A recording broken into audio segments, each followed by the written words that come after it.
నేనొక్కడినే, నా ముందు కొంతమంది నా మీద దాడి చేయడానికి వచ్చారు. నేనొక మూర్ఖుడినంట. నా పిచ్చి మాటలతో వాళ్ళ మనోభావాల్ని దెబ్బతీస్తున్నానంట. మనుషులు ఆలోచించాలి అని నేను చెప్తే అది పాపం అంట, అబద్ధం అంట. ఆలోచిస్తే నరకానికి వెళ్తామంట.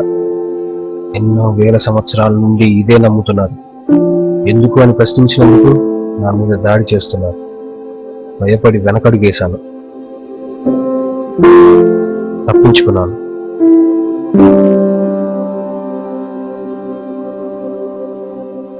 ఇందుకు నేను ఎవరని చెప్పలేదు.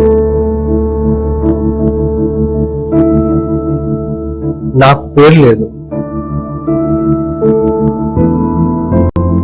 నాకు ఊహ తెలిసినప్పుడు మా అమ్మా నాన్న అడిగాను నాకెందుకు పేరు పెట్టలేదని. వాళ్ళ సమాధానం చెప్పలేదు. పేరు లేకుండా నన్ను బయట ప్రపంచానికి దూరంగా, సిస్టమ్కి దూరంగా పెంచారు. నిజం మాట్లాడడం నేర్పించారు, చదువు చెప్పించారు, సైన్స్, ఆర్ట్స్, లిటరేచర్ అన్నీ నేర్పించారు. హేతుబద్ధంగా బతకడం కూడా నేర్పించారు. నాకు ఒక 25 ఏళ్ళు వచ్చింది.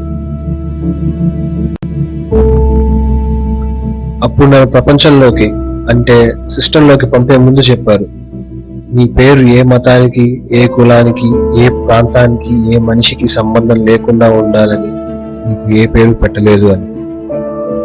మతం ఏంటో కులం ఏంటో మొదట్లో నాకు తెలీదు. సిస్టంలోకి వచ్చాక అర్థమైంది. అవి ఎన్నో సంవత్సరాల నుండి కడుతున్న ఎత్తైన గోడలని, పాతుకుపోయాయని. ఆ గోడల మీదన చీకట్లో బతికే జనాలకు ప్రశ్నించడం పరీక్షలకే పరిమితం. చదువు అంటే అంకెల ఫలితాలు, ఆలోచించడం పాపం.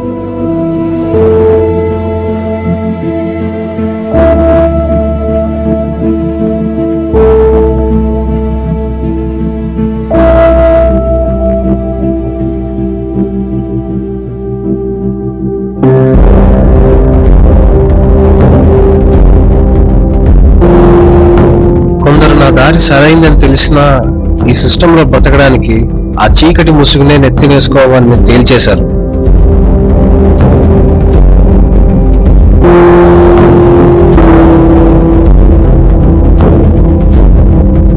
నా ముఖానికి ముసుగు, నవ్వుకు నటన, మాటకి అబద్ధాన్ని జోడించి ఒంటరిగా అసహనంతో గడుపుతున్న కాలంలో వయసుతో పాటు మనసు భారం కూడా పెరుగుతోంది.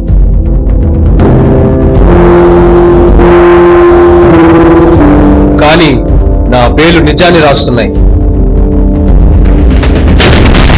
వెనక్కి నడుస్తున్న మనుషుల నుండి ముందుకెళ్తున్న ప్రపంచం కోసం, ముసుగును తీసే రేపటి తరం కోసం, గోడలను బద్దలు పెట్టే బలం కోసం, మనిషిని ఆలోచింపజేసే విప్లవం కోసం